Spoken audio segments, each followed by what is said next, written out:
अस्सलाम वालेकुम, मेरा नाम अब्दुल बासित और आप देख रहे हैं आरवा के टेक। आज हम आपको इको स्टार के 2 टन के वॉल माउंटेड स्प्लिट एसी के E1 और P4 एरर कोड के वाले से बताएंगे ये किस वजह से आते हैं और इसको किस तरह रिमूव किया जा सकता है।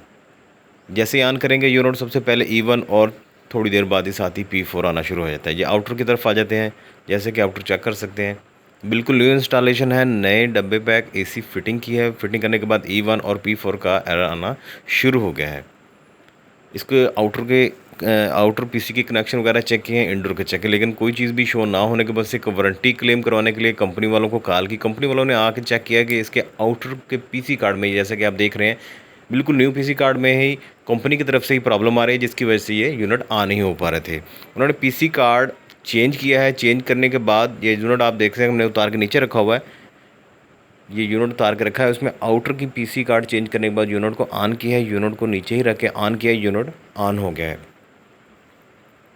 जैसे ही कंप्रेसर आना है, इसको हमने ऑफ़ कर दिया है। बंद करने के बाद दोबारा इसकी फ़िटिंग की है। फ़िटिंग करने के बाद यूनिट को हमने कूलिंग मोड पर ऑन किया है और यूनिट कूलिंग मोड पर ऑन हो गया है।